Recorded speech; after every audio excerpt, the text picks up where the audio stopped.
everyone, my name is Gillian Kate Ipo and my partner's name is Dyrinne Duavis.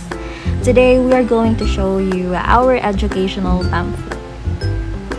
So this is the first page of our educational pamphlet. Here is our second page. So let's go on first with the first page. Interdisciplinary Dentistry, a collaborative treatment approach of an orthodontist and pediatric dentist. Before anything else, let's define first what is a pediatric dentist. A pediatric dentist is an expert in treating young patients' dental problems. They concentrate on the prevention, detection, and treatment of diseases and problems affecting the maxillofacial region, the head, neck, face, and jaw, and oral cavity, the mouth, teeth, and the gums. So what is also an orthodontist? An orthodontist is a dental specialist who treats, diagnoses, and prevents facial deformities. They enhance a patient's or the person's smile or look, as well as the way their teeth and jaws work. They adjust faulty bites, realign the jaws, and straighten crooked or misaligned teeth. An evaluation at an orthodontist can help every child since it can address or prevent major issues.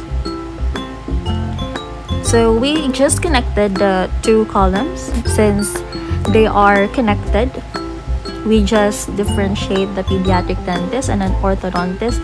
And next here is what is the importance and benefits of the collaboration.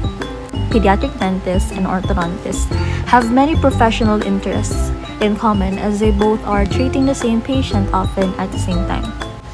Making an early diagnosis of dental alterations and malocclusions, which allows less complex early treatment and a better prognosis.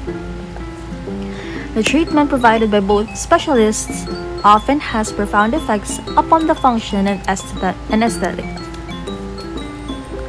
The integrated approach allows interceptive orthodontics with relatively low cost and the use of preventive programs with maximum benefit for the oral health of young patients. Individual patients' care is at its best when a synergistic collaboration of the pediatric dentist and orthodontist is fully realized. So this is the first page again. And now, Dyrinne will be tackling about the second page, which is an example of a case presentation. So here is the second page, which contains the case presentation. A 10-year-old girl was reported with a chief complaint of poor aesthetics due to cleft lip and palate. She had a history of primary lip repair at the age of 1 year, followed by a palatal fistula closure at the age of 4. No other relevant medical history was reported. On the extraoral examination, a concave facial profile was noticed with a hypoplastic maxilla, diminished malar prominence, and reduced lower anterior facial height. So here is the pre-treatment photographs extraoral, and the second picture is the intraoral pre-treatment photograph. For the third one, it is a cone beam computed tomography system view of the cleft region showing a discontinuity of the alveolar bone and the presence of two supernumerary teeth. So for the treatment objectives, first is to correct the posterior crossbite, second is augment the deficient alveolar bone, third is facilitate the eruption of the permanent canine on the right side through the cleft region. For the treatment plan, first is anterior and posterior expansion of the maxilla, second is extraction of the supernumerary teeth and deciduous canine in the cleft region, third is alveolar bone grafting and leveling and alignment of the arches after the bone grafting procedure. So here are the pictures for the treatment process.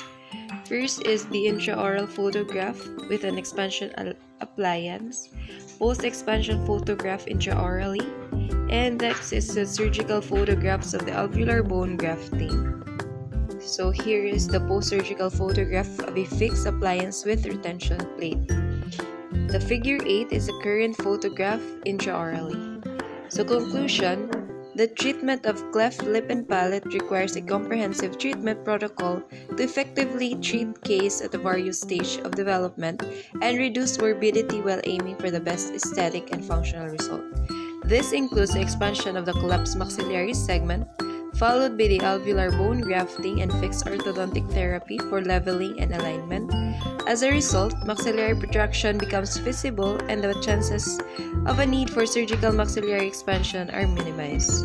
Then, here are the references.